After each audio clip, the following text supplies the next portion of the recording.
Xbox Record This is a podcast celebrating all things gaming, food, and the good old days. Hosted by three BFFs, DaddyDWALLY, Chipotle Bear, and Bubble Boy and Seven. This is Cortana. And remember, don't make a girl a promise if you know you can't keep it. As always, Spartans, see you online.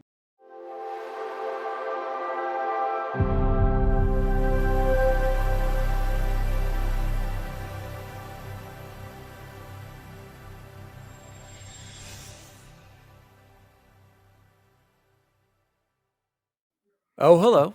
DaddyDWALLY here, and welcome to Xbox Record This, episode 69. Nice. Joining me, as always, is the assistant to the co-host, Bubble Boy and Seven. How are you, my friend? Oh, wait. Yeah, go ahead. Do you want to explain what's going on, or Yeah, I mean, I'm okay. I got the shingles. Is that what you mean? If I explain what's going on? Okay, Bubble Boy, yes, he is sick. He's got worse than Rona. Yeah. He had chickenpox. See, for all those young kids out there listening to our young audience, there was this virus called chickenpox back in the day, and we would get. How would you describe it? It's like kind of like monkeypox. These days. Nope, not monkeypox. Chickenpox is still a thing, though, isn't it? Don't kids still get that? There's a cure for it now. I mean, they don't get it anymore. Yeah, that's what I was trying to explain there, Bubble Boy. Yes, so there is a vaccine. Your kids probably have it already, and that's why it's not around anymore. And yeah, we all have a mutual friend who will go nameless because I don't know if I have permission to tell the story. Who had his kids got it, and when they took him to the doctor, everyone didn't know what was going on, and literally the doctor, who was like 70, came out and was like, no one here that's a doctor or nurse has ever seen it in real life, only in books. So I need you to come in the back door because you're going to freak out all the parents. And so they literally had to come in the back door of the office. And he knew exactly what it was, and he helped them with their kids and stuff. But he was like, they thought it was only in textbooks. And I was like, that is a very different experience than we had as children. Yeah, so clearly that. Yeah, just adjusting my hat right then was like just like knives across my head. But I actually, like, at first I was like, man, I don't think I can do this, but doing things like this, like distracting me, actually is pretty helpful. So good, man. Good. Enjoy. Well, let me finish one more thing on the chickenpox. Go look it up, guys. And it's like they were like little blisters, right, all over your skin, right? It's more like a mosquito bite that got infected. Yeah, but you were covered in them. Like, imagine they were very itchy, pussy, and itchy, and shingles disgusting. Is like located to. I guess a lot of people usually get them like around their belt or on their side and stuff. And no, I got it in the mouth and face. Yeah, and so Jose, that was. That's what she said. Oh, and sorry. So that's why if you get chickenpox, you always have that virus, and then somehow I don't know how it's reactivated with shingles, and it's like more rashy, right? And it's like, yeah, very painful. I hear one of my friends got it who I was playing basketball with years ago, and that's the horrible pain. So Godspeed. I was because then I also have it. What I thought when it first started, I thought I had an ear infection because it was the only place I was feeling it was like on my eardrum, and I was like, this is the weirdest, like, awful feeling ever. And like my eardrum's kind of been like the center of it. And literally today I was at work and it like straight up knocked me down. Like just this like out of left field, this like pulsing, like, oh boy, like I can't like just sit down. It was like sit down. Is it contagious? Like, can you spread it to other people who've had it? So the rashes, when they start to, this is gross. Do you want me to say this on air? It starts to pus out. Got it. Yeah. When they start to burst, I guess that can be. But again, only if you're like immunocompromised and you don't have chickenpox vaccine and stuff. And so us. Well, we had it, but anyway, joining us as always. Let's stop with the monkey chickenpox shingles talk. Joining us as always, the assistant to this recently demoted assistant to the co-host, Chipotle Bear. How are you, my friend? Honestly, man, I am incredibly tired. I calculated in my time. I'm close to 70 hours at school this week. just from Monday to What a now. nightmare. My gosh. So I'm real tired, man. I'm happy to see you guys. Really am, and excited to talk about some cool stuff at Games Fest. But man, if I'm not quick on the trigger with the sounds tonight, that's why. I'm sorry, guys. He's already off, folks. He said Games Fest and not Gamescom, but we'll let it slide. Guys, I want to tell you a quick story here. I was listening to Sacred Symbols today, and we'll get to the warm up in a second. And I have to share this hilarious write-in. They had a guy, shout out to Christopher Elliott, and everyone on the show made fun of him because he's got the 2 first name thing going on, and I also think that's hilarious. But anyway, he wrote in about this elaborate story where basically he was out at a bar having a good time with his friends, and then he really had to pee. And I want to hear how you would react to this situation. Okay, so imagine we're all out together, right? We're having a great time. We're at Moe's barbecue. We've had some wings. We've had some. That's where we go. Is beer. Moe's? You know what? We're old, and so we're out. We're out, right? Well, actually, Moe's isn't a good example because you have a private bathroom. Okay, we're out at a bar. We're at View back House. in Lodo times. Yeah, we're back in our Lodo days. Okay, we're at View House, and we're having some drinks, some adult beverages, and you're like, man, I really gotta pee. So you go to the bathroom, right? And let's say there's this older gentleman to your left, and he's going to wash his hands as you walk in, and then you go in and you just have the pee of your life. You just get it all out, right? And then at the end of it, you come back to wash your hands. And mid washing your hands, the older gentleman looks at you and says, "Oh, you really needed that one, didn't you?" Staring into your eyes and says, "Oh, you really needed that one, didn't you?" I don't like where this is going. Can we talk about No, games? I'm just story. Okay, so I need to know. So that's what where he what wrote about. opinion could we possibly have from that? He wanted to know, is there Get some out. sort of etiquette to where how would you react if you had just gone to the bathroom or you're washing your hand and this guy just stares at you into your soul and says, "You really need that one, didn't you?" Jose? I would be terrified. I would literally just back up slowly, like Homer does in The Hedge in that meme. Oh, it's perfect. That's exactly and literally what you do, yeah. just Okay, leave the back room, and we would have to leave the bar. We'd have to leave the bar, close out the checks. If you didn't pay, we're door dashing. Get the hell out of there. And Chance doesn't like to go out in general. So Chance, what would you have done in that situation? I would just like blink a bunch of times. I'd probably like do like a really awkward like and then walk away. All right. So that's pretty much what our boy Christopher Elliott said. He said he just stared off into the distance, into his soul. He felt his soul escaping his body. Like he was just in such shock at why would anyone say that to you? And then Chris and Colin were talking about basically saying it's just when you're that old, you can just do whatever you want, and you can just You're say 80, and go do. 80. I guess so. So I thought it was hilarious. I hope I'm never in that kind of situation. I already hate the situation, guys, when you're in a stall and there's like plenty of open spots and then the guy comes in right next to you to pee. I don't, we've got all this space. It's animalistic, Daniel. I hate it. And like the troughs at the baseball games. We got to move on. So Bubble Boy, let's move into the warm up question after that terrifying scenario. Wait, do we have any shout outs? I thought we had shout outs. Okay, I guess. All right, warm up it is. Okay, all right. Huge XRT shoutouts. You're right. I can't forget about it. I was just so excited about our warm up. So we'll go straight into some XRT shoutouts. And you're right, we do have quite a few shoutouts out here. So huge XRT shout out to our new followers on Twitter. Boys, we're going. Shout out to Halo Spartans. Okay, Yeah, we're gonna lose him after that last story. 5 for following XRT on Twitter and King Fall Abaddon on Twitter as well. So huge shout out Abaddon. Abaddon. I don't know who the boop that is. And then huge XRT shout out to X Bacon on YouTube and he wrote this comment for last week's episode. He said, "Fellas, it's time to embrace it. Get a gaming PC. They all go together, especially with Sony finally embracing the PC. I will build them for you. Let's go." So huge shout I don't need you to build them for us, Bacon. I need you to finance it for us. And that's a good point. True. So here's the thing. That's why I haven't done it yet, guys. Is Xbox Series S, right? $500. PS5, you can get it if you can find the digital, $400. Plus tax, you're sitting at $1,000. There isn't a 1,000, even if Bacon was to build us a PC for $1,000 that can match the performance that these consoles provide. If you want something decent, you're gonna have to spend at least $1,500. And yes, maybe down the road I will go that route once I know PlayStation games are day and date with all their exclusives on PC, and they have a trophy, like a sign in, and you can lock trophies on PC.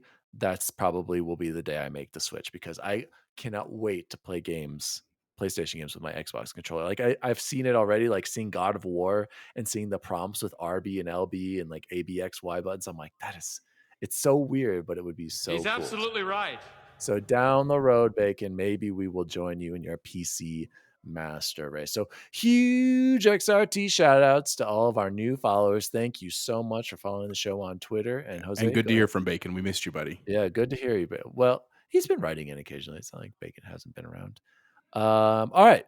Take it away, Bubble Boy, for our warm-up question for the week. Yeah, we always like to bounce back to foodstuffs, since that is a big part of what we do on this show is celebrate all things food. One thing that goes along often with our love of Popeyes and fast food is the drinks that you get. So the top 5, and I wrote specifically top 5 pops. We call them pop because we're normal, sane human beings. We do not call them sodas. They are Coloradoans. pop. Yep. So I'll start. I had some honorable mentions, 2 of which I don't think you can get anymore, and maybe you can on Amazon. But honorable mention goes to Surge, right? Who doesn't love good old Surge? I think it's illegal now. You have to have a prescription to buy it or something. But man, that stuff was good when it first came out. And then Crystal Clear Pepsi. Anybody remember Crystal Clear Pepsi? Man, I thought they brought that back. they did as like the blue Pepsi, like I heard about Pepsi Surge Blue, back. During the Super Bowl, it right? was it was like similar flavor, but not quite the same. And I can remember drinking it, like just having this like flashback to amazing childhood. And that was one I couldn't. If I could have it today and it still tastes as good as I remember, it might be number one. But I Isn't had that my just Pepsi rose-colored. though? No, Crystal Clear Pepsi. It was like fruity flavored. Oh, was it? Oh, Yeah. I was way And then off. just a good old fashioned Coca-Cola. For an That's on honorable your mention. honorable mention? Oh Yep, my just gosh, good I old am shocked. It I didn't love even make my list. Oh, So, oh my god! All right, wow, number guys. 5. I think this counts. Cherry Limeade from Sonic. I don't know if that might not count. Is that a soda or just a No, juice? no, Okay, that's fine. syrup. Okay, I mean, so I pop put is slash syrup. cherry 7-Up. So is that close enough? I guess. I know they're different, but okay. Number 4, and this one, I don't know if you guys have ever even had Flying Cauldron Butterscotch beer. No, but I remember you mentioned it. Butterbeer. It's butterbeer. Yep. It's Harry Potter butterbeer, and oh my goodness. It's essentially like butterscotch flavored cream soda. And it's just phenomenal. It's like $20 for a 6-pack on Amazon, and it's worth every penny. Number 3, and shout out to JP Hebert because they used to keep this in a keg on tap at their house. Henry Weinhard's root beer is probably my favorite root beer. Very, very creamy flavor. And I can remember back in the day going to his house for lunch and having chugging contests of this stuff. And just how awful of an idea that was. So number 2, Cherry Coke, it was almost impossible for me to not make this number 1, but because good Cherry Coke with like movie theater popcorn, like nothing beats it. But then I was like, no, you know what? There's something that beats it, and that's my number 1, Slanger Canada Dry Ginger Ale. Never a bad ginger ale. Dang, I gotta edit my list. Thank God you guys are going first, Jose. Great list, or Bubble Boy, Chipotle Bear. Let's hear yours. Ginger ale is your number Ginger 1 ale is pick, so bud? good. I mean, I gotta edit mine right now. I Dude, love I don't ginger know, ale, like, but there's number 1, nothing- bud. And so like you could put any kind of booze in it.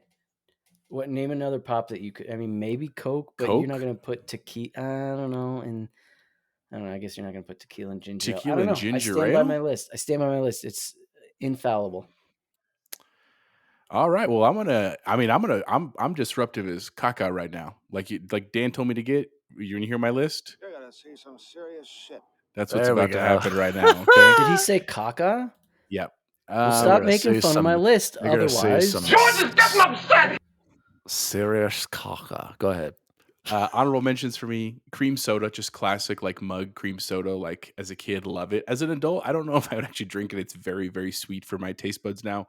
And similarly, Big Red, which is a red cream soda, that is also delicious. It harkens me back to when we'd go to like vacations to Texas when I was a kid. And this other one, I've only had a couple of times. It just didn't resonate with me, but I had to put it on the honorable mention thing because it is literally a cultural and cult following, and that is Mountain Dew Baja Blast. Especially because it's the only place you can get it is at Taco Bell. They don't sell it in cans. They don't sell it in like convenience stores. You can only get it there. So I appreciate there's like mad respect for that. But my number 5, and to be fair, this list is a very old man list. My list would have looked very different if we were in high school or even college. Like what I'm telling you, like I probably drink the most pop out of the three of us by a pretty large margin. And this is my list. This is what I would pick if I was picking my stuff at the store. Number 5 is root beer. And I meant to go try Mug versus Barks. Do you guys have a preference? I don't know if I have a preference. No. Mug. Maybe Barks. Mug gets creamier. I don't know. See, maybe I'll be the tiebreaker. I'll come back with that feedback. Number 4 for me, good old Dr. Pepper, 23 flavors in one. I love me a good Dr. Pepper. Number 3, this is where it's going to get crazy, Diet Pepsi. I really like Diet Pepsi as an adult. Like I genuinely enjoy the taste. Oh my god! I'm so glad I demoted you. But you know what? Actually, I can't appreciate it even. because I get to stay as the assistant to the co-host. Exactly. For Yeah, I know. Thank I know I'm God. cementing my place. That's fine. Number 2, Cherry Coke Zero. I do like the Cherry Coke. And my number 1, Diet Again, Dr. Zero. Pepper. We're talking about like lists that you like, not lists I that know, you're I forced like to What is drink. this? A middle-aged man I don't- list? This is a My middle-aged favorite baby chore list. is cleaning the toilet. Don't worry, guys. Here we go. I'm gonna redeem this top Doing 5 dishes. pop Jose, I'm list. actually. trying to back you I up on can't this. but even. I dang. can't even. Yeah, if we you're a can't dad even. out there and you hit the Diet Dr. Pepper, you let me know. Join Team Diet okay. Dr. Pepper over here. Here we go. Here's my honorable mentions that I just kicked off after Bubble Boy mentioned some pops here. Mountain Dew. I actually like normal Mountain Dew. I think it's delicious, but it has its time and place, right? Like I don't know how people could drink that every day or all the time. It's just going too far. Root beer. I do love root beer, but these other pops are just better. So here we go. The definitive XRT top 5 pops of all. And I'm shocked that none of you actually had my number 1 on here. Number 5, Bubble Boy was right. Cherry Coke, delicious. I had to add that on there. I completely forgot about it. It's a luxury because I only get it when I'm at like AMC Theater or something, with those delicious, convenient Coke machines. Truly the best. Shout out to AMC Theater pop machines.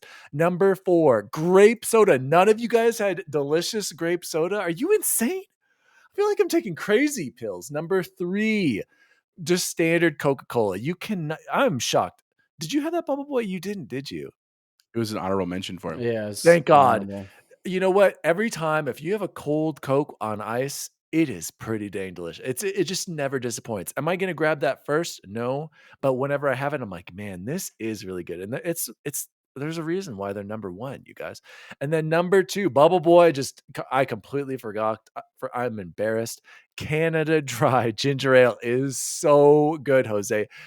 There was a time after I'd quit pop in high school because Coach Dick's like, Danny, you can't be drinking that pop. You can't be doing that as an athlete. And that's kind of when I waned off of my pop phase.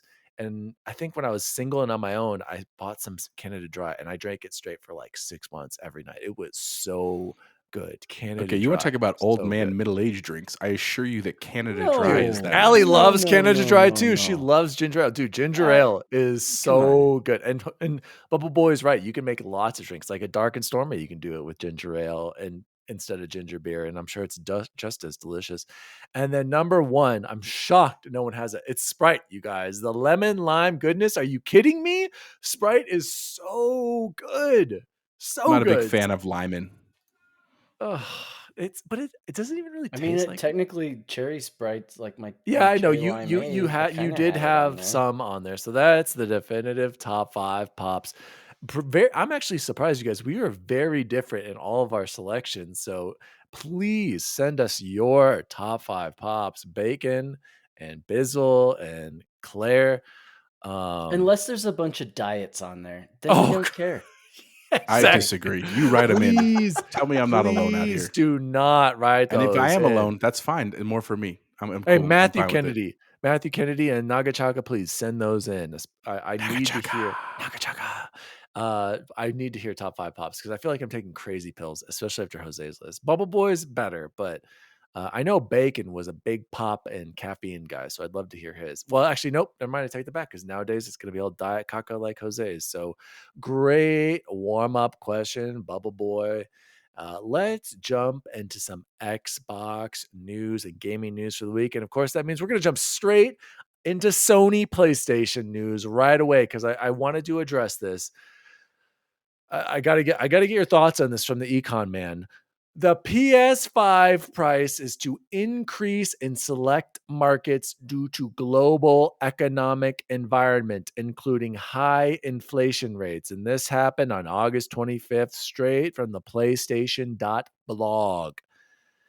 Basically, guys, everywhere but the United States, you are going to see a price increase of about, I think it's like $30 in Europe, United Kingdom, Japan, China, Australia, Mexico, Canada. All of you guys, all of our listeners, since we're a very global show, I am sorry if you are going to get a PS5 and you didn't get one already, you are going to pay more money. Jose, is the economic situation that we are in that bad that you can see this making sense for Sony as a company? I was again listening to Shouted Sacred Symbols. I think Sony reported 400 million in profit last what is it, quarters, right? So he just did some quick math saying how if they are losing this money, or this actually will make up for the money that they would lose if they were to continue on with inflation.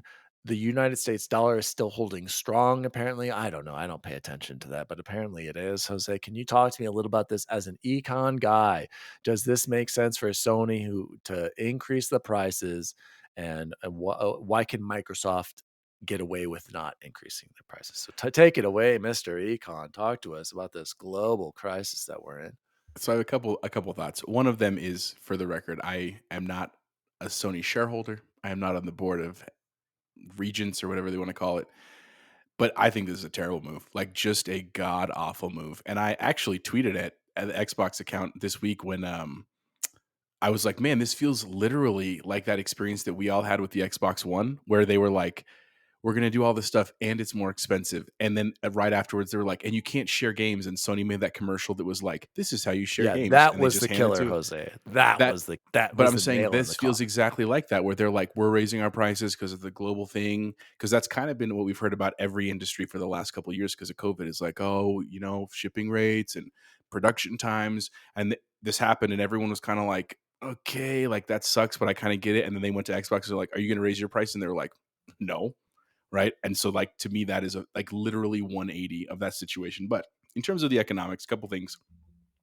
Inflation is still a big problem worldwide. I'm not defending Sony. I still think this is a bad idea. They are a multi-billion-dollar company with a B who just posted profits of 400 million. I think they should eat the cost. Like if it's really cost, like eat the cost. That you want to get fans, you want to show that you care about people, eat the cost. It's short term. It won't last forever. It would mean a lot more that way. I think this is kind of a big slap in the face, if I'm being super honest to you. Now, the question of why not America, right? It's not a racism thing. It's not America is elite. It's honestly has to do with the value of currency. For those that don't know, the dollar is the strongest it's ever been in like 20 years. For the first time in, honestly, since I can remember, the dollar is actually worth more than the euro right now. Which is astounding. Like that's actually really incredible. That's why everywhere else in the world they're raising the prices, because the value of the dollar is so strong in the United States. At least that's what they reported to us. In terms of just the general economics of the problem, I mean, it is fair to say that components are expensive and the shipping stuff is harder and shipping around the world is much more expensive. Like those are real issues. But again, this is a very bizarre situation considering the fact that right now, at least between Sony and Microsoft, there's a pretty dead heat competition for the future of gaming. And I'm not blaming Jim Ryan, right? Like remember, this is a board decision. This is to make shareholders happy to say that they're making money. This is not about Jim Ryan thinking this is the best plan, right? But I just feel like this doesn't spell good things for Sony. Like even Sony fans are super mad right now because even the ones that have a PlayStation already are mad because they're like, you're making it harder again, even more to get a PlayStation. at a time where it's already hard to get them, right? And we're not that they're losing fans to Xbox. I mean, maybe they are, maybe they're not, right? And like we've said for many months, I don't look at this as a like, yay for us, we're on the winning side. Suck it, Sony. Like, I don't think it's of any of that. This takes the ability to game away from people, right? This takes away what people love, which I think is a sad thing. Chance, you had something to say. I didn't mean to cut you off. Let me ask a quick question to Chance when we switch over. Jose said, maybe they'll lose fans to Xbox, but what I want to ask you, Chance, is do you think it's even going to matter, or do you think people are still going to be buying the console regardless, and they would pay what Sony knows that whatever, we can do this, and people will still pay it, and the demand will still be there? Yeah, I got a totally different take, kind of like our buddy from The Simpsons. I was saying balloons. I think it's brilliant. I love it. I think that's exactly what they should do. People are paying $600,000, $700,000, $800,000 for those things. What's another $30 going to do? If I had to buy one, right, or if I had the opportunity, I know I have, Daniel. You've shared it with me. Yeah. I was gonna say you can get one right now on PS I know. Direct. Right now, you could literally that go. extra $30 isn't going to make or break whether or not I'm going to buy it. It's hard. We're obviously all biased, so it's hard to say if that's not going to pull me over to the PlayStation, the Sony side, obviously, but why not? They're probably sitting around that table thinking, look at what these are going for on the secondhand market. $30 is nothing compared to what a lot of people are willing to pay for this. And they do have to, I think you mentioned all those other things that they're recouping costs from, like COVID related. They got to recoup costs from losing to Microsoft right now.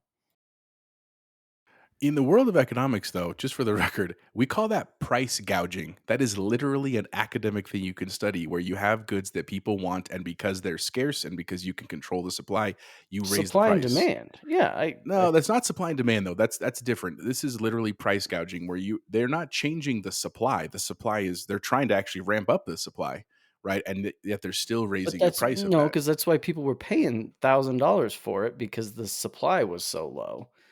And they're like, hey, supply has gotten better. I don't think supply is going to be as much of an issue going but forward. Still, I think what the people saw, or what these board members and executives saw, was here's how much people are willing to pay for this product. Sony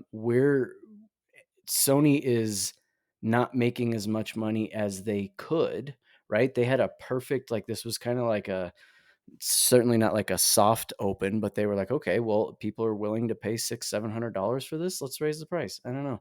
I don't think it's bad at all. Let me throw this to you, Jose. Do you think that maybe consoles are just too cheap in general, and so are games? Because when you really think about it, like, I don't think $70 for a game is that much money, considering I just spent $75 on a meal, right? Or even, here's an even better comparison.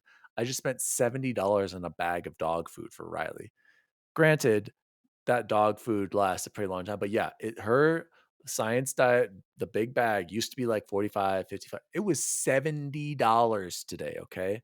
So to me, $70 for a game that can give me many, many hours of entertainment seems like a bargain compared to the $70 meal which was great, with my family, but that was what, an hour and a half of entertainment, right? So in general, I think games are cheap. I think it's incredibly cheap, and it's a fairly cheap hobby.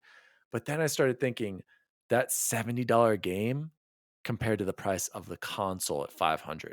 $70 is what, 1/4 to 1/5 of the cost. We'll say 1/5 of the cost of a console. Yeah, it is 7 times. Oh no, you're right. It's more. It's actually 6, 7, or 8. Actually, it's 1/8 of the cost of the console. So that's why people are more mad about the games. But honestly, I think consoles should potentially be more expensive, or games should be potentially more expensive.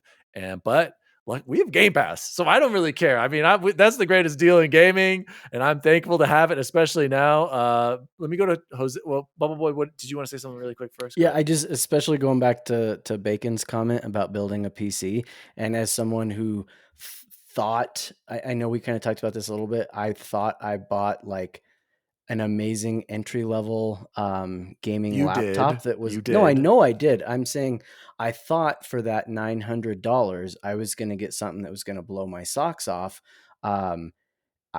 There is no, even if it was $500, I wouldn't have kept it. I don't think, considering what it did compared to the way I see that Series X run. And again, I have never been like a PC player, so I don't understand it fully, but I know that I'm not willing to pay $3,000 for something to look similar to my Series X. Yeah. I mean, I would if I could get a sweet monitor desktop. I'd have it all. But go ahead, Jose. Go ahead. If I was rich. Last point, and then and look, we can respectfully disagree, and time will tell. Maybe I'm wrong. Maybe Chance is right. Maybe Chance is wrong. I think and we I'm can right. all agree though. It's a bad look and No, I disagree. Move. I think it I sucks. didn't agree with I that. feel bad for people on these other areas who can't buy it, and thankfully we're in the United States where But they're not buying it because of $30 extra. They're not buying it because they for can't some get people one, that and might bots be, are buying them. but for some people that might be the difference. But like, screw it, I'm getting Xbox Series X. So that's exactly the point I was about to make. Not exactly. Later on in this episode, we're going to talk about an interview with Phil Spencer. There was a really good interview. I only got to see even half of it, but I really want to actually finish the other half. But he makes an incredible point in that interview. He says, if you are the average person in the world, not even the United States, and you have $500 and you walk into a game store like a GameStop, he said the odds are you're going to buy a Nintendo Switch. That's what he says. He says, we know that, we study that, so does everybody else, including Sony. And his point is exactly what you guys are talking about, that at the end of the day, what we're talking about as consumers who have careers, who make very good money relative to the rest of the world, this is a first world problem, right? But the average gamer is not us. The average gamer is someone who's generally not as well means as us, generally a lot younger than us, right? And so when you talk about every dollar counts, right? And yeah, $30 may not be that big of a difference, but it's also the media that comes with that, the PR that comes with that, right? So a kid who's in high school who saves his checks up for 4 months, he's ready to go buy a game, and he's like, oh, I have a Switch, but I want to upgrade to like a true gaming machine. And he's like, oh, I love Miles Morales and I love Horizon Zero Dawn. And they like, Sony has a price hike, even though it's only $30 relatively. That's enough to be like, I'm out, going to Xbox, right? Because I can also get Game Pass, right? Like, I think this is a bigger deal than they're anticipating in terms of people that are going to say, I'm going to go somewhere else. And not even just Xbox. Like I said, I'm saying Switch, maybe even PC. Because you're right, Chance. Like, to be an amazing PC, you do need to spend like $2,000. But to get a PC that will run most games, you don't. Right? That is the issue that I think they're going to start contending with, that they're not anticipating. That's just my opinion. We'll see what happens. Great point. And you're right. And Chance, another quick point about how like we are, first world problem. We are lucky we do have disposable income where we could just go buy anything like one of these consoles very easily. I was, just for some context, I saw on the Broncos Instagram today, and it said retweet with your console for a chance to get a new Madden, because Madden's launching or whatever. It will give you a code to your console. Dude, there were lots and lots, way more PS4, Xbox Ones than I thought would be at that. Like, way more. Like, there are still people who are going to play these older consoles for a long time and don't have the means to upgrade right away. And to them, like, that $30 matters. And it's crazy. Like, I still remember just recently, a month or two ago, I was playing Rainbow Six Vegas 2, and I'm like, oh, are you in like an Xbox, any of the series consoles? And he's like, no, I'm on Xbox One. And one guy was still playing on his 360. 360, Yeah, you guys. it was That's pony. no, it wasn't. That's the crazy part. But either way, I think, like Jose said, it does suck. I think it is a bad luck, but Sony has to do it. One last for a point reason. then, because if you're that random person who saved up and you don't have you're not married to Sony versus Microsoft versus Nintendo, you would be stupid to walk in and spend that $500 on anything other than an Xbox, considering Game Pass. So even if it was $450, the PS5, you're still, for the value of what you're getting, and like we said, the number of hours that you're going to get put into it, knowing, hey, I don't also have to buy a game, or 75 But it's brand new a recurring cost, and most people games. don't. Like, that's the concern. Yeah, like, even a parent buying it for their kid, they're like, $15 is a great price, but I can't afford this every month. Like, we saved up months for this, so I need to buy you a game. And when games are 60, $70, and $30 makes a big difference. And there's so many free to play games out there that a lot of people love playing. Fortnite, all that stuff. And some people, Chance, like that guy, my cousin, my wife's cousin, he has a PS5, but all he literally plays is Madden and NBA. Like, he's okay just buying those 2 games, and that's all he plays forever. It's just crazy. It's very interesting. I'm very curious to see where all this goes. I'm very happy with my Series X. The value is there. I can't wait to tell you about what I've been playing. Love Game Pass, but let's move on. Still talking about Sony here, guys, on Xbox. Record this. Sony, I wanted to tie it in because we were just talking about the PlayStation. At Gamescom, really quick, announced the DualSense Edge, their new pro controller or elite controller competitor. My initial impressions, I'll just go quickly on this. I hate the glossiness of it. I think that's hideous. I think that's a horrible mistake. I'm not too sold on the removable thumbsticks. To me, Bacon liked that. He said, "Oh, that's great because then that means I don't have to get rid of a whole controller when he breaks another one of his elites with a stick drift." But to Still me, don't know that's how that's possible. to me, that's just them saying, "Hey, your thumbsticks are gonna break, so that's why these are removable." Like that's what I'm thinking right away. Like, well, you're right. Your But thumbsticks are gonna break. you got the one thing you've been asking for, though. The paddles, yeah, but even then, the paddles look a Did they little. get everything they were asking for? No, I honestly, I'm gonna see how much this costs, and if it's comparable to the Scuff, I think I'll probably go with the Scuff if I were to get one of these. I honestly, like Jose said, I just wish I got the dang attachment, and Joseph Moran of PS Trophy Room would agree on that. So, Chance, any interest in the Edge? Do you see yourself Yeah. picking this up possibly when Well, you no, I get don't. your I PS5? don't. Well, yeah. Probably not because again, we have the greatest controller ever made, and that's not hyperbole. It just is with the Series 2 Elite, and so if I'm not gonna have that in my hands while I'm playing, I'll be perfectly fine with the stock controller that comes with it. I think it was the right thing for them to do, and I Yes. think it was great that they modeled everything they could right after the Elite Series 2, like or even the Mhm. Elite Series 1. That's just smart business. Like again, it doesn't have to be a competition. Like learn from your competitors, and what's the best form of flattery is Imitation. imitation, right? Like, yeah, they had to do this. It's weird that it took so long, but Yeah. I like that, Jose, before I throw it over to you, I like that it has the trigger locks as well. I guess you can adjust the paddles, but when I looked at the paddles, I'm like, that placement looks a little funky, but I guess maybe it will be good. I'm actually looking at it now. It looks like your index finger, only 2 buttons back there, but again, Jose, I don't know about you or Chance. I only have 2 on mine. I can't. I tried having the 4 buttons back there, and it was too much for my brain to comprehend. So I just stick to 2. So Jose, any thoughts on the DualSense Edge? Not a lot. I think Chance nailed it on the Horrible head name, because actually. By the way, you can get it in line with the other bad names. But no, I think Chance hit it right on the head that like this was smart business. Basically copying what the Elite is keeping the Sony like haptic stuff. That's what they should have done.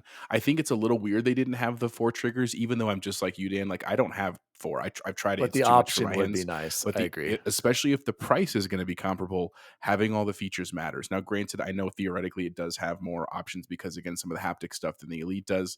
But we'll see. I know the big question everyone has right now is because of the like adjustive trigger, the sensory triggers. I forgot what they actually call them, where it like pushes back when you're pulling down.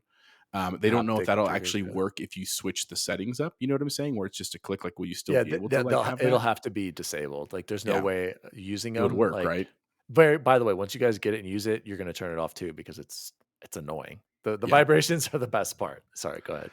No, so that's all I was saying. I mean, I think it's cool. Again, I'm happy for him. We've talked about this for many years now, how great the controller is. So I'm happy that it's also coming to Sony fans. That's all I have to say. Okay, Bubble Boy, do we want to jump into Gamescom now, or do you want to do your Saints Row rant? I mean, my Saints Row rant is Let's do that not real gonna quick. be, yeah, it's not gonna be as long as maybe I thought, and it essentially, I hate to do this, but I think if you really want to know a little bit more about it, you should probably go to our sister podcast, the Trophy Room. By no, because they did a really good job of just explaining like this is what gamers were saying a year ago when the Embracer Group was buying all these things up, when they're Oh not yeah, yeah. focused on video games, right? And it's scary to think that our new business daddy doesn't care about us. I think in the way that I internalized it as a fan of football, and I think you guys both can, as Broncos fans, really appreciate, you went from Pat Bowlen, who's probably historically one of the greatest owners of all time, to this limbo to this new Walton Penner group who, people weren't sure, but this Penner guy, like him and Peyton Manning are like this now. Like that dude really cares. He's like, I'm tired of the preseason. Let's get to football already. Like he seems like he's going to be really involved. That's the kind of business daddy you want. That does not seem like what this Embracer group is. And I think their first like big AAA release that they've had, if I think that's accurate, has been this Saints Row game that I was actually really, really excited for when I first heard that some of the changes they were making. Because I didn't like, I mean, of course it's going to be over the top, but I didn't like all the like overly sexualized things and just like the crazy, crazy space alien machine things. Like it just got too much for me. And so I was excited, but then at the end of the day, apparently this game just sucks and that it's not fun. Before I Jose? throw it to you, Jose, I want to ask: is it really that bad though, or are people just I've being watched, a little too hard on it? Yes, and it's and you're glitchy, right? It's really but easy to I've heard a jump lot of on it. people say it's fun. Yeah, not It everything. doesn't Again, look fun though. Like where you increase your health by going up and doing these like close combat stabs and stuff. I don't know. It doesn't look fun. And if you remember right, You play to win the game. okay, so you play to have fun in games. I don't know. I just want to ask Jose, like, is it really that bad? And Chance, I think Embracer, don't they have Dying Light too? So maybe that's another one under their umbrella. So that wasn't as bad. Well, you looked that up if Embracer owns Dying Light IP. But no, I hear what you're saying. Like they are buying a lot. They do own a lot. Is it going to be good? Is Tomb Raider going to be caca? Is potentially Deus Ex going to be bad? Apparently, we didn't even talk about this before last week. How they own Lord of the Rings. How they can now publish. Jose, I got questions for you after this. But what are your reactions to Saints Row in general? You don't even have to talk about Embracer if you don't want to, but just in general about the discourse over Saints Row. I think people are being a little hard on it. I guarantee after some bugs are ironed out, this will be a great $30 game and you'll probably have fun. Chance. Be real. You want to play it. That's why you're mad. But go ahead, Jose. no, it's not even that. I could have bought it. It just doesn't look fun. Sorry. Okay. No, I actually wanted to talk about Embracer Group, not about Saints Row, because I've played a couple of them. I've never finished one of them, so I'm not a huge hardcore fan of them. Just for context, for those that are listening, they're like, I don't know what you guys are talking about. I don't follow gaming news like you guys do. So Embracer Group is basically a money trust, if you want to think of it like that, that has been buying up a lot of properties over the last couple of years. So like Dan mentioned a couple of them, Crystal Dynamics and Eidos, right? Because Eidos was purchased by Crystal Dynamics. In the most recent news, what caused this discussion in addition to Saints Row is that they bought 8 more studios. One of those studios is the studio that owns the rights to make Lord of the Rings games, like Dan just said. So literally this company now is the sole company who has the rights to make video games about Lord of the Rings, not movies, not shows, just video games. But the concern is now growing that, do either of you know from the articles, how many companies does Embracer Group own right now? Do you know? Oh, I just Oh, it was X'd like out of what 80 it something was. or something. It's No. 125. Ooh. 125 studios. And so the concern, and this is what I think is a valid concern, is that here's a company that's really not gaming focused in its origin. You could argue it is now because they own so many properties, right? They obviously want to make money off of them, but it wasn't designed for video games. It's not like made by video game nerds. They own 125 properties that people do care about. And right, and any company or any person or individual, even any board, the more Not things just that you properties, developers. Like this is Yeah. entire companies. Yes, the more that you own, the less time and effort you can give. So that's the comparison Chance was making, right? That we are going from these companies that were like self-owned or owned by smaller groups that, they can manage them and support them, and we get these better releases and stuff, to now this company owns 125. Are they really going to be able to release quality AAA games under the titles and characters and stuff that we know and care about? I don't know. Maybe they're doing a good job about hiring people, and they'll find a way to do it. And they'll probably get rich doing that if they're not already. But I think it's concerning. Like, I think that's a lot, man. I mean, you think about something like Naughty Dog. Naughty Dog's an amazing company, but they only focus on like 2-3 games. You know what I'm saying? They don't focus on 10, let alone 125, right? Even Xbox, which is, I mean, they bought Activision Blizzard, and yeah, there's a bunch of properties there, but again, it's not more than 10, let alone 125. So I mean, I'm curious if Embracer will try to just continue making games, or if they're just buying these to resell them as a profit down the road. We'll see. But it's interesting, man. And for And the that's Saints what it's Row, I hope it's good. I don't know if it is, but I do hope it's good. Go ahead, Chance. Were you gonna say something? That's what it seems to be. Is it's more, hey, money, like release it. I have the feeling that that's where it came down to. It was like the developers were like, man, we're not quite ready, and Business Daddy was like, nope, doesn't matter. We need money.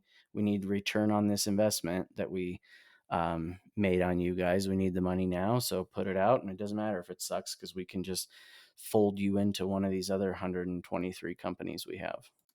Tying along to Lord of the Rings really quick, because I wanted to ask you this. Is Lord of the Rings still cool? Like, I remember on Unlocked they were saying, oh, they need to make a really good Lord of the Rings. We haven't had a really great game. And I'm like, is Lord of the Rings still as big of an IP or a big of a deal as it was for us in the early 2000s with No, the I mean, that was movies and 20 stuff? years ago. So it's Exactly. okay that it's not. I totally get it. And the Shadow of War and Shadow of Mordor wasn't 20 years ago, but when Lord of the Rings was at its resurging peak for us, we were seniors in high school Yeah. And then now and the most recent college, and movies, weren't they bad? Like no, Lord of the Rings movies were amazing. no, not the, well, I don't The know. Whenever trilogy, the watching, Peter Jackson trilogy, I Return of the I don't King, I think think they've aged was well. Oh gosh, the worst one with the ghost. Anyway, no, the one with the Hobbit, wasn't the Hobbit? Weren't those terrible? Like that trilogy. and the I heard Desolation though. of See, Smaug. but exactly. And look at Jose. Jose like, I don't know. That's But what I'm saying. Like, is this And where was IP? Tom Bombadil? I'm just saying, is this IP? Somebody shut that cat up. Is this IP as important as I think people are making it? I don't think it is, you guys. I don't think or Embracer having the right to make a Lord of the Rings game is that big of a deal. I'm sorry, I just don't know. I remember before I give it to you, Jose. Estella Chung was saying how much she misses Dragon Age, and she would love a game like Dragon Age and a Lord of the Rings game. And I'm like, you miss Dragon Age, and so you're like, yeah, a new Lord of the Rings game would be cool. But guess what's coming out, you guys, soon? Way sooner than a Lord of the Rings game. Dragon Age 4 is going to be coming out. So is Lord of the Rings as a big deal as I think it isn't? Jose, go ahead. sorry, my cat is literally right here. I apologize, It's fans out okay. there. Say hi to Nacho for me. Yeah. Here's the thing. I just real quick. It's not as big of a deal to the three of us, even though Chance is probably the most fan. He's actually read the books. I've never read the books, right? But That's why it's you don't know who Tom Bombadil is. but it's the equivalent of like, so Tomb Raider is a big deal to us, right? Also owned by Embracer Group. If they started just making these crappy Tomb Raider games, that would hurt us. We wouldn't like that. Now, granted, we don't have to buy them, we don't have to play them, but that would still hurt because we have that affinity from our history, right? That is, I think, the concern that a lot of people, again, not us necessarily, have about the Lord of the Rings stuff is that it's just a beloved franchise. It would be the same if like it happened to Marvel, or one day if it happened to Halo. Like we would just be like really bummed because we love that stuff. We want to see good stuff. That is, I think, the issue that they're really more worried about. Not that Lord of the Rings is the new hotness, even though that new show's coming out on Amazon that actually looks kind of cool. But We'll see what happens. That's where I want to interrupt you. Is anyone really going to care about that show? I have a feeling that show is going to I bomb. think it already is out, actually.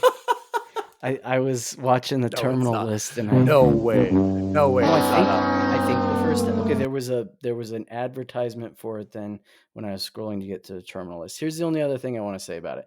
Why Lord of the Rings is so powerful and important is it was the first, if I remember right. Like he created the fantasy universe that every other fantasy universe seems to have pulled a little bit of something from, and that's what makes it so important. So you got to give credit where it's due for that, at least. Yeah, I agree. Is it the Was greatest writing? important. No, those ghosts, I get it, right? But there's a lot more to it. That Thank you for admitting that, though. You're the first sane person who's like, it's a kind of a cheap ending there at the end. But thank you for saying that. Sure, but there's so much more to it. And I know, Daniel, you don't really know how to read good, but how many times have you ever read something in the movie? Roasted. I know, I'm kidding. But how many times have you ever read something and then watched the movie or a TV series and it was better? It's impossible. You can't tell. Jurassic Park. Have you've read the Jurassic Park books? No, but I've heard it's better than the Michael Crichton novel. You just proved Let's move on. Yeah, it's like your macaroni and cheese list. I'm sure there are a few examples, but yes, you're right. In general, the books are usually Okay, regarded but as now better. what we all really came here for. Yeah, wait, I do want to say we're going to skip the Battlefield news because I know none of you guys care about that. Nobody cares. Not even Snowy cares. And then also, Jose, I want to dive deep into that interview, so I want you to watch it all, and I want you to lead that story next week, okay, Jose? So Yeah, I can that's do right. that because I really because I it was only a got, great like, interview. Watch I it. It didn't is a get really through cool it interview, and either. keep your mind on, like, at the beginning, I really hated because it's like this stereotypical interviewer being like, my son's playing those games, is he rotting his brain? And like the first question he asked him, how many hours a week do you play video games, Phil Spencer? I'm just like, oh my gosh, it's like people just we're stuck in the 1990s on video games still to this day. But anyway, sorry, let's save that. Chance, take it away. Everything announced at Gamescom. Do you want to lead this, Chance, or do you want me I to go do, yeah. item by I'm going to item? start. Okay. I think I have an idea here. I want to start. I'm just going to read, and this might take a minute. I want to read all 40 games. It won't take long. I'm just going to read them. Please Because don't. there's a Go lot of ahead. stuff here. Okay, fine. I won't. Or All we could 40? say, I'll start. Dead Island 2, Dune Awakening, Hogwarts Wait. Legacy. Oh, wait. I'd say we just go by it, and if we have anything to say, we'll record this or skip it. I kind of agree with Damon because I don't want to talk about every one of the games. Yeah, I don't we can either. mention them. I was just going to name every game. I don't want to talk about every game. but let's Dead Island 2, skip or record. No. I do want to say something quick. I played the first one. Xbox record this. I did like the first one. I even was going to jump right into the second one, but I was almost like, it's too late. But again, Embracer feels too rushed. Dying Light. Did you find out about Dying Light? No, doesn't seem to be owned by them because I can't find anything that says it. Did you know, if you listen to that whole trophy room this week, little fun fact, Dead Island 2 was announced. Since then, Dying Light 1 and 2 have both released. So pretty crazy. Not too pumped about that one. How about Dune Awakening? I The haven't trailer seen the looked first cool. one. I don't know if I'll Trailer play it. looked incredible, but it's an MMO, so I kind of lost me. Hogwarts Legacy. Just a quick note: did you see that the I tweeted you, Dan, about it. The nerd. What'd you say to me, nerd? The expensive that clip version, too the from collector's The Simpsons. edition that they said it's got like a floating wand because it's magnetic. I was like, I don't really want that, but that's a cool. Oh my! thing You for a guys, collector's edition. Jose thinks a wand is cooler than what was it? Than a Lightsaber. Did I just say it was Are cooler you than insane? That was Jose? Chance. Gosh, I'm so glad I he's demoted joking. you. That was from the trophy room. Joe was making fun of Kyle because it's the whole thing. All right, Destiny 2 Lightfall. Wait. I'm gonna say something about this one. Chance, I need you to get the Simpsons, the nerd, where he's like, nerd, and he's like, I've done it like me? 7 times. It doesn't seem. I can't ever get a good one. Okay, keep working on that. Simpsons stuff is old. The good stuff is old, and it's not as seasons easy as 3 you through would 8. think. I know. Keep going. Sorry. Chapokin back me up. It's not as easy as you would think. He's absolutely right. It's like That's what she staticky. I'll get one. Destiny 2 Lightfall.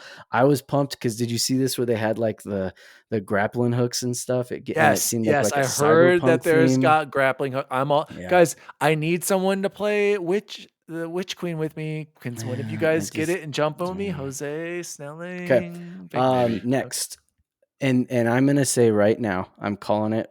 Here it comes. If there is one game for the rest of the year that if I can only play one other game for the entire rest of the year, nope. Callisto Protocol. Yep. We got some gameplay footage, and I don't care if it's just Dead Space 4. Actually, I do because 3 was terrible, but it looks incredible. The graphics are unbelievable. The gameplay looks amazing. I think that the developers, especially the ones that were like in charge of Dead Space, learned from a lot of things. They took their time with this. Daniel? I was just going to say, I can't wait to hear both of your reviews on this. This will be a wait for me, but I expect a review day one from both of you on this. God, I'm so excited. It's a 10-4. Yep. Okay, next one. Everywhere. Don't know anything about it. Nope. Pass. Picture looks terrible. Lords of the Fallen, not to be mistaken with Lords of the Fallen. Pass. Moving out to. The first one was fun.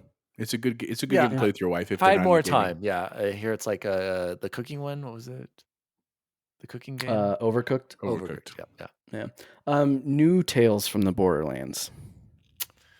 I actually I played this and I enjoyed it for what it was as a Telltale game, considering I didn't like. Actually, I do remember I liked this more than I thought I would because I wasn't the biggest fan of Borderlands 1. It had some characters. So this might be like a $10 or Game Pass for me. I will say And that. it shouldn't be much more than that because it's a Telltale game. And we're going to talk about something later, but go ahead. Okay.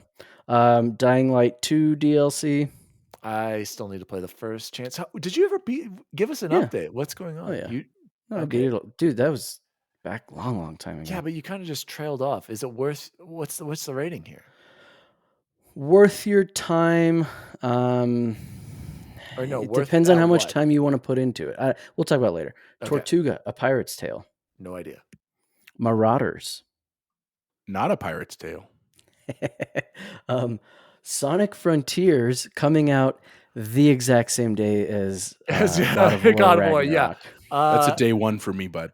I to this day do not understand how Sonic is still a thing, and what's worse is he's more popular than ever with the movies. I don't get it. Which were actually good. They were, man. I liked them. They were. I held out. They were good movies. Ashley even liked it. I don't get Sonic. I've never liked. Your kids will like it, bud. It's a good way to get your kids into game stuff. Kids will love it, bud. Yeah, and I could care less about I know. Sonic. I want them to get into Mario. Under the Waves.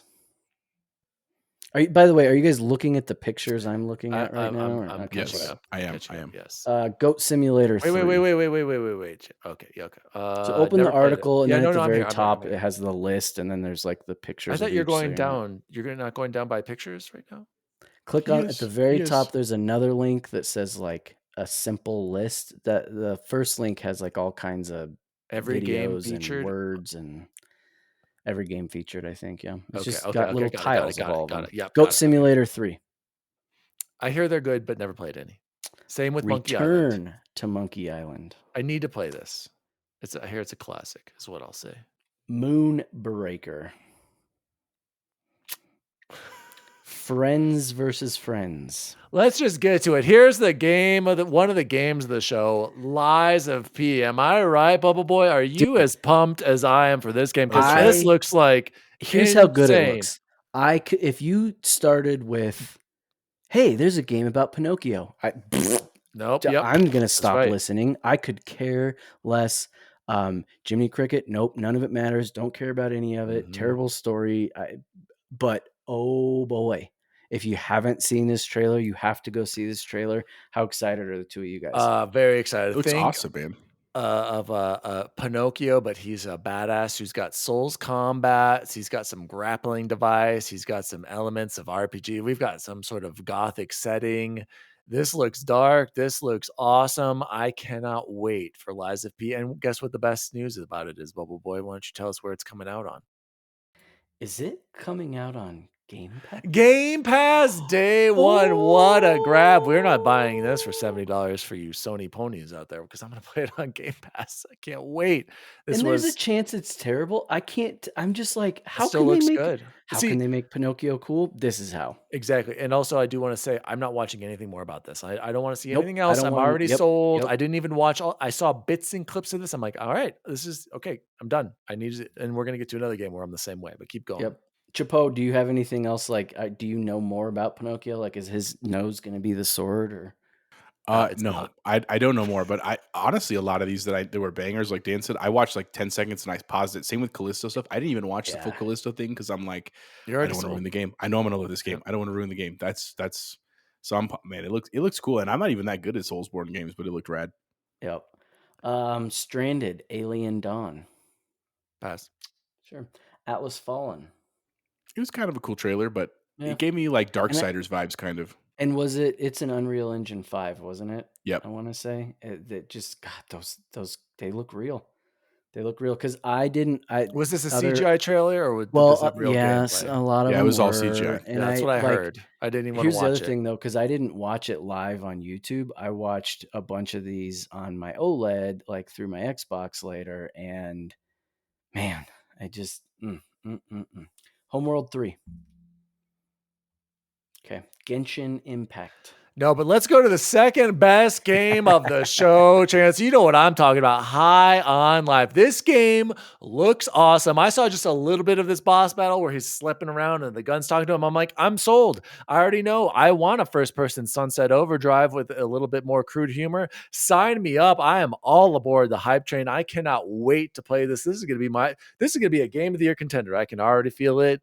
Shout out to High on Life. Jose, what about you? Are you as excited about this game as I am? Well, if you remember when they announced this back, like I think it was Summer's Game Fest, I was It actually was- kind of yeah. down on This this is at game. the Xbox Yep. conference. What? And I was like, I'm not that impressed by it, but watching this, I liked it quite a bit more. I still don't think it's a day one for me because I'll be playing other stuff. But But hold on, it will be because also on Game Pass. Day one on Game Pass out there, folks. But I'm saying I don't know if I'll play it on day one. We'll see. I'll play it eventually. This was enough to sell me that it looked funny, and I like Rick and Morty. It's a funny show. I just didn't know if it was going to feel like too much when it was just over and over and over. But they seem to do a really good job of balancing like the humor and the engagement and the funness and stuff. So I'm down. It looks cool. Here's the thing.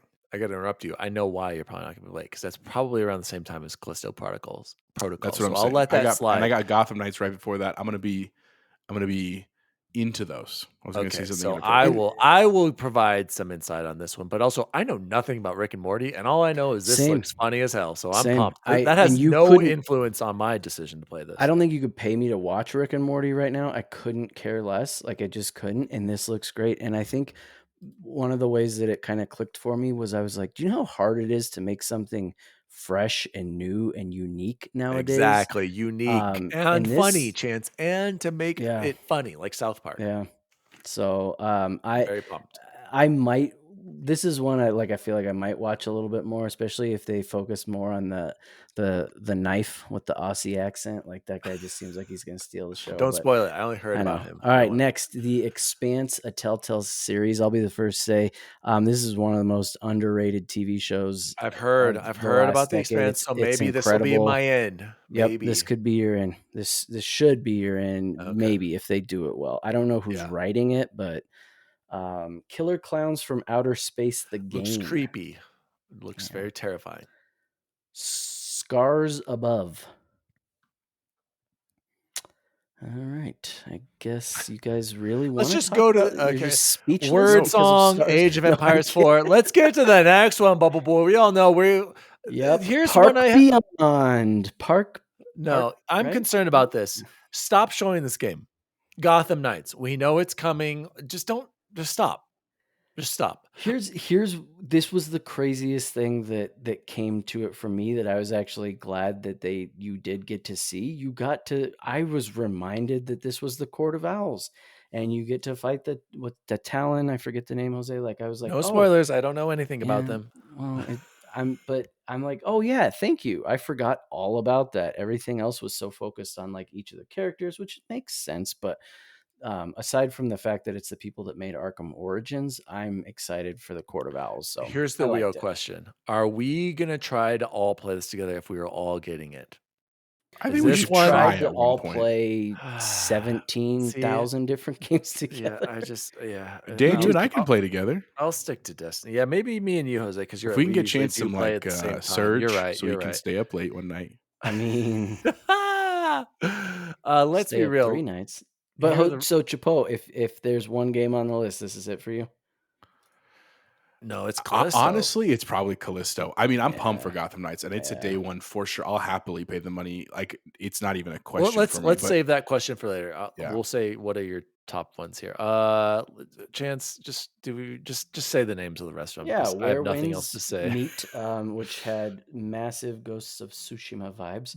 Park Beyond, Phantom Hellcat, Warhammer 40,000 Dark Tide. Heard that's supposed to be good. Dwarf Romantic, Blacktail, The Outlast Trials, scary. The Finals, Honkai Star Rail, and the expansion thing for wait, you forgot that. You forgot. Wait, no, no, Jose. He forgot the most important announcement to come from Gamescom. The second podcast ever by HIDEO KOJIMA. How could I have forgotten? That's right.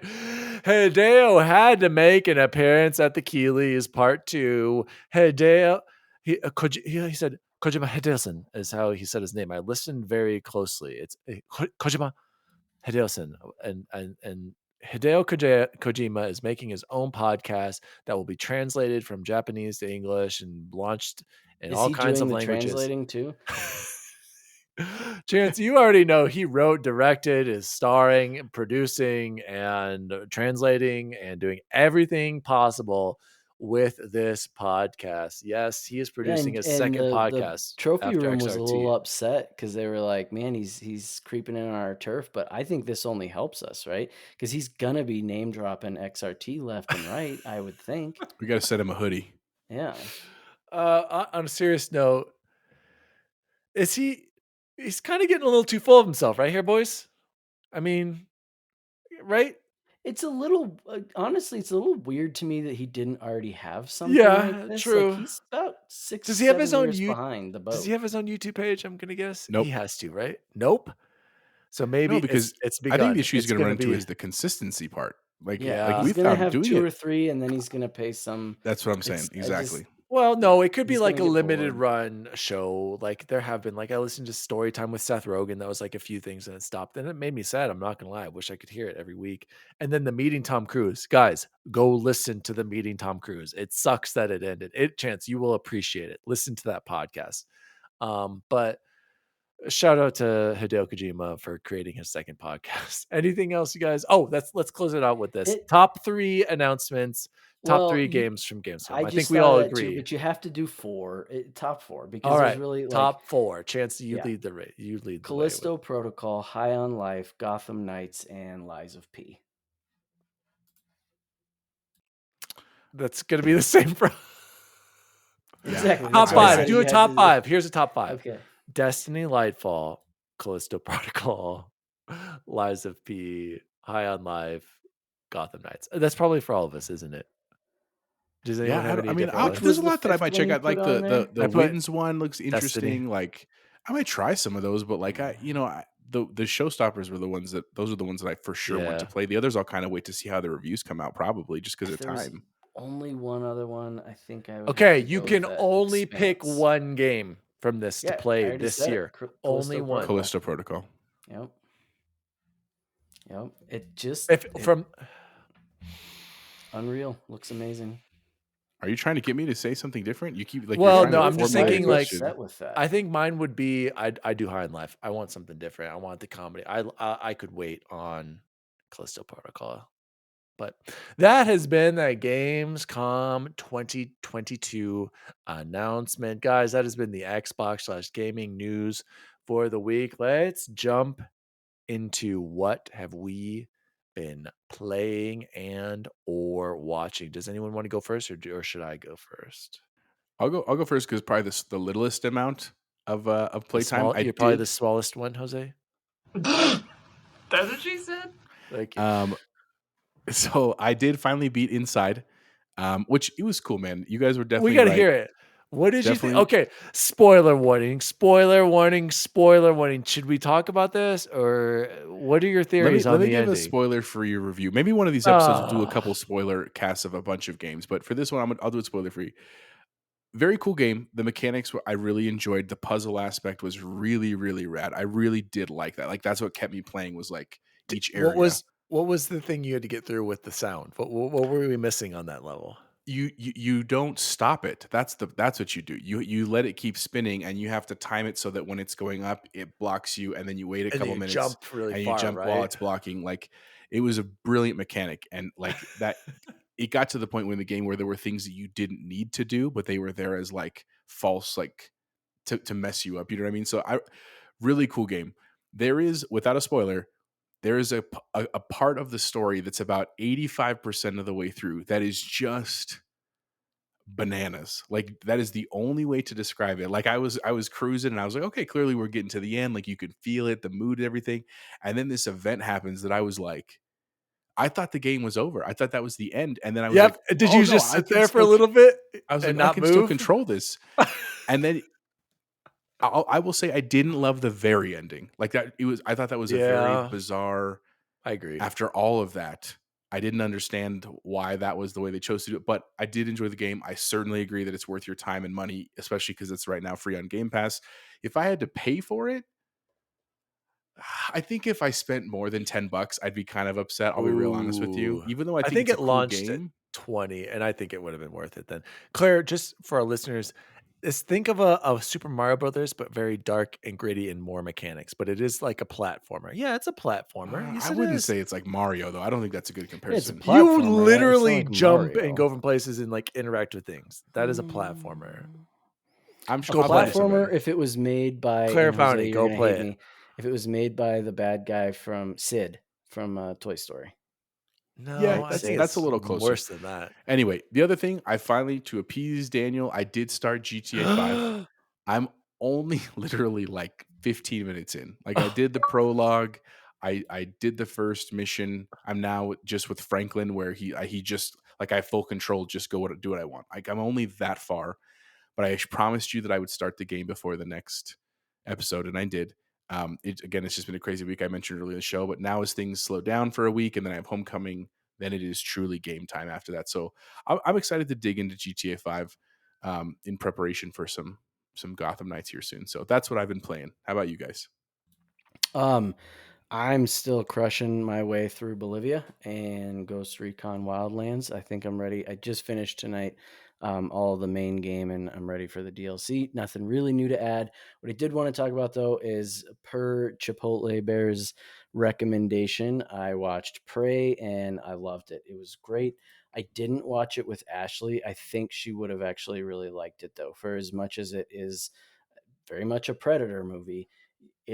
That's like gosh, I'm drawing a blank on it. That's like a tangent to the no, because tangent makes it sound bad. It's great. It's a What's wrong with movie about tangent? Native I think that's a American good way of culture putting it. that I think was pretty well done. I know they had a lot of the Native American language. Was it the Comanche, Jose? I'm pretty That sure it was was really Comanche. cool, and just really really well done. I know there was a big Easter egg at the end that Jose was excited about. So, and I've never not been a fan of Predator, but I think I saw the first one and maybe the second one, and like I didn't recognize it. I knew when it happened though. It was subtle. I think there were, and then I went and read a couple articles afterwards about all the other Easter eggs that were put into it, and it makes me want to rewatch it because I think it was just really, really, really well done. And I'm really glad that I took Jose's advice. I think the rest of you should too. I actually watched both of those this week when I was up late, like working when I got home. They're on HBO right now, so I watch or no Hulu. They're on Hulu. I watched Predator 1 and Predator 2, and man, they're old movies and they're corny parts for sure. Don't get me wrong, but man, it's just like it's like that classic 80s like where anything went, man. They're like, you need an idea for a movie, and they're like, okay, we're taking Schwarzenegger, we're taking Carl Weathers, we're giving him a Native American, we're giving him Jesse Ventura, jungle, alien, go, right? Like and they just made a script out of it, and it turns out it was a banger, right? It hung out. So I love that era of film, and if you've never watched any of them, they're worth your time. Even the Adrian Brody one, Predators, I thought was a cool movie, man. Like I think they did a good job with that one too. So anyway, But right, like considering the source material and what those were like, this was a really good movie. Like it was well done, and it just took enough from and towards the end, obviously, like it has a lot more as it reaches the climax, has a lot more Predator stuff. But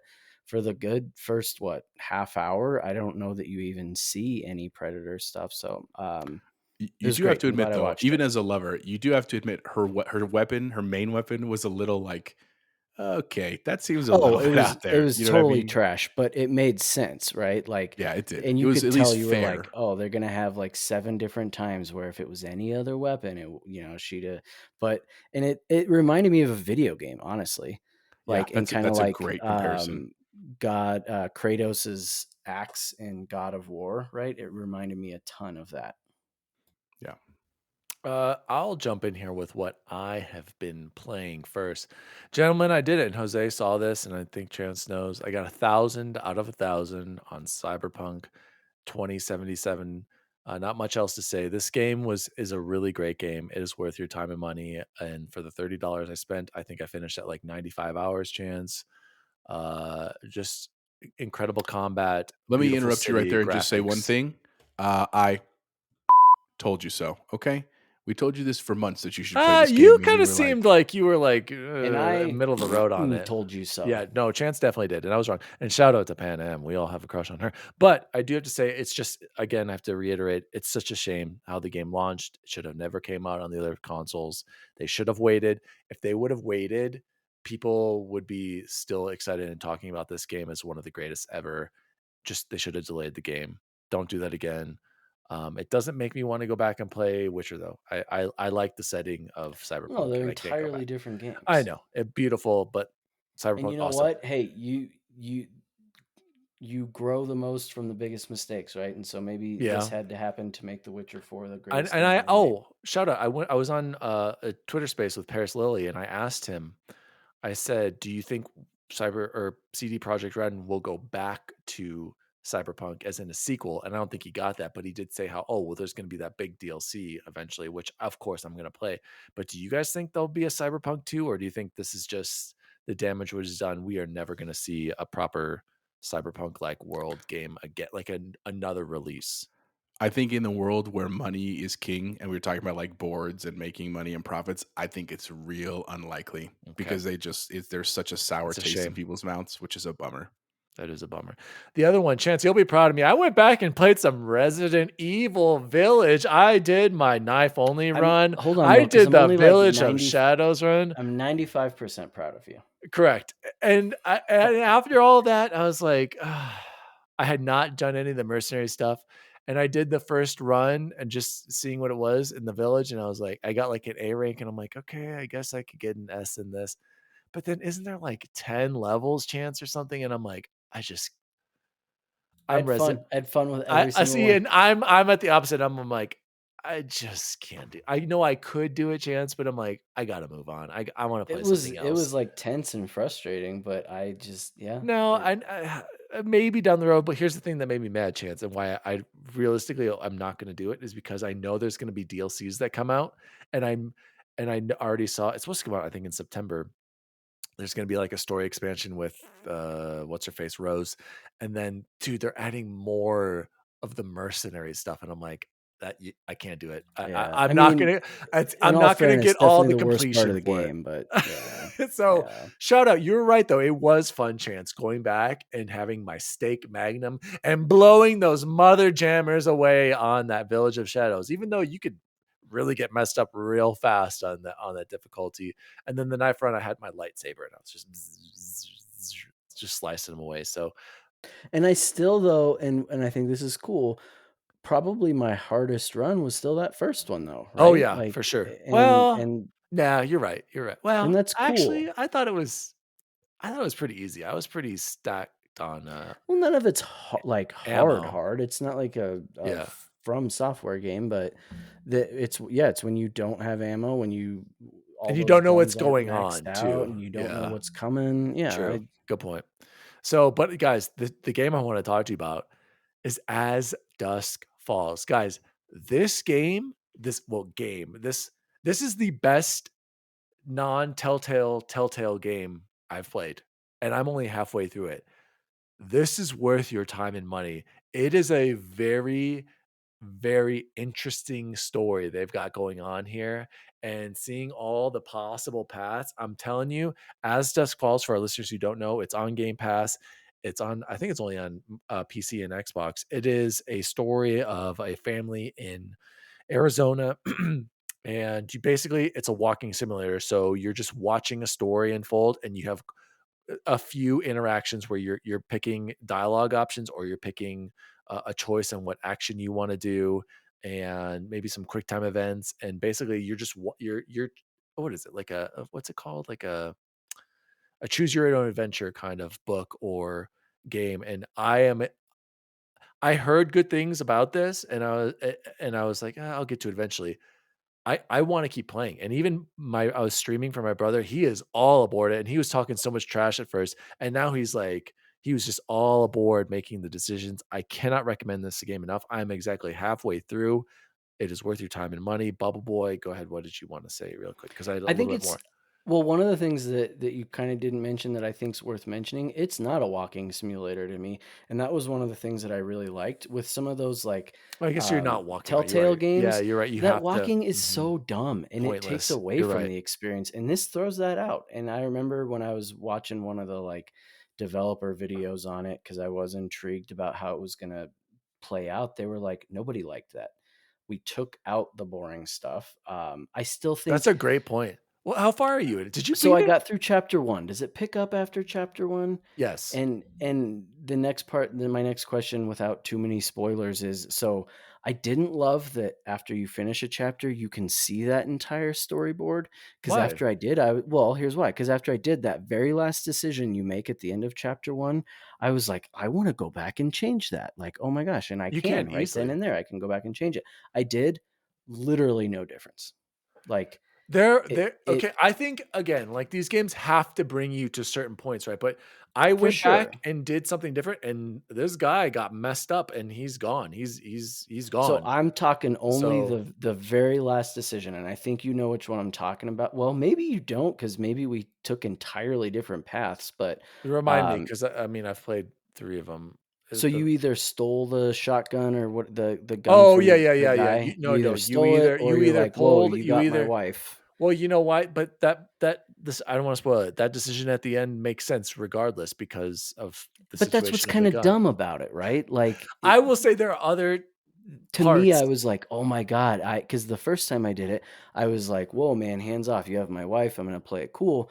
And then I was like, no, screw that. If he's going to take her either way, like, or take I, her, I'm going to go back and I'm going to take that gun I from him. think And the then it's like, story eh, it will intrigue you and you're gonna want to watch more. okay. I And I do think do it's worth your want to time and go money. back. It's just, I was like, hey, Ghost Recon Yeah. Wildlands sucked me And in for the second time. the last thing I wanted to say, Chancer, and I want to hear your thoughts as well. What did you at first I was like, oh, this animation style, I didn't like it. And now I'm like perfectly fine with it. And I kind of dig it actually how they did it. I started forgetting about it really quickly. Yep, Like exactly. you're totally right. It's almost like you just have to kind of reorient yourself to And it. and I was thinking like I think they filmed these actors acting it out, and then they just kind of did that stop motion Yep. to Yep. because you see certain emotion from in their faces and movements from it. So guys, I highly recommend As Dusk Falls. I'm all aboard and I'm loving it. I think it's a great palate cleanser after Resident Evil and Cyberpunk, these first person adventures. And I'm going to jump into some more Resident Evil after this, you guys, because I am just sucked into Resident Evil right now. So guys, we're at an hour and 20 minutes. Let's close the show like we always do with the best food we had this week. I will go quickly very first here. Went to Yard House. Shout out to Yard House. Always a great time. I had barbecue chicken pizza, some garlic. I think they're shiitake. Is that how you say it? Shiitake? Is that how you say it? Noodles? I thought it was shit ache. Oh, shiitake noodles. And then it had shiitake. I know. And then I had a dark and stormy. Shout out to the dark and stormy, which I didn't realize was just the same thing as a Moscow Mule, only they replaced the rum and the ginger beer. I don't know if you guys knew this. Very similar. But the best food I had this week. Shout out to my wife, Allie Walensik. Her grilled chicken breasts. Man, I just love chowing down on those breasts. They were delicious, you guys. So That's shout what she out said. to my wife. Allie, you know I will eat your grilled breasts any day. So that was the best food I had this week.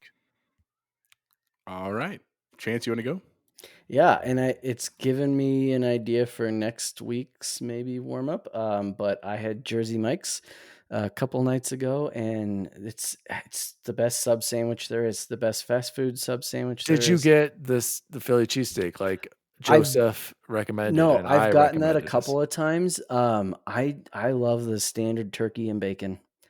It's so hard to beat on that That's rosemary good too. garlic Good too. bread with they got the pepper relish. It's really hard to beat good old Jersey Mike's.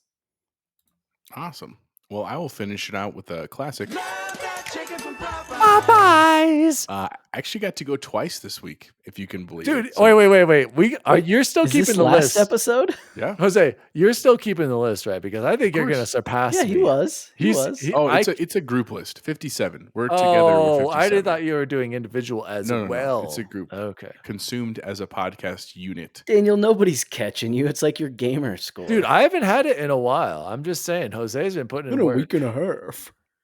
No, last Saturday we went to Park Meadows with my mother-in-law and her sister, my wife's aunt, who's in town, and of course they have Popeyes there in the food court, so that that's where I'm going for lunch, and everybody did, and they loved it, which was great. Except they got my kids got the nuggets. They didn't love the nuggets, neither did I. You got to go tenders if you're going that route for sure. And then just last night, after the 3 nights straight of coverage, where I literally wasn't getting home till like 10 p.m., we left our football game. We crushed Lakewood 42-0, which is insane. And I was like, I'm going straight to Popeyes, and got myself a sandwich and some biscuit. Man, it was absolutely delightful. And then went to bed. Like, that was a good way to go to start my Friday. So that was the best food I had this week. Gentlemen, this has been Xbox Record This, episode 69. Nice. My name is DaddyDWALLY. You can follow me at DaddyDWALLY across all social media. You can follow the show at Xbox Record This as well on all social media. Assistant to the co-host, Bubble Boy and 7. Where can people find you? The pharmacy. I've been there 3 times this week. Count it 3 times. Did not know that you have to like apply to get Sudafed, because at first we thought maybe that was something that was going on. I had no idea. I'm sitting there like an idiot looking for it for like 20 minutes, and then I'm like, "Do you get like?" I walk up to the pharmacist at Safe. I was like, "Do you guys know where I get this thing?" The guy's all like, "Sir, you can't just buy that." And I was like, do I need a prescription? Like, I thought it was. Isn't this just a? I don't know. So pharmacy. That's where you'll find me. Hey, shout out to Breaking Bad, by the way, and Pseudoge, because I got that reference because I've been rewatching it. That show is so good. Anyway, the assistant to the co-host is Chipotle Bear. Chipotle Bear, where can people find you? You can find me in the pop aisle buying some Diet Dr. Pepper. And you can also find me on Twitter, Chipotle_Bear, and on Instagram at Chipotle Bear. Well, thank you again for listening to XRT this week. You guys, we really sincerely appreciate it. And as always, chickenpox variant carriers, see you online. See you online. See you online. See you online. No way. No way. Yes way, Ted! Look, we know how you feel. We didn't believe it either when we were you, and we said what we are saying right now. Okay, wait. If you guys are really us, what number are we thinking of? 69, dudes!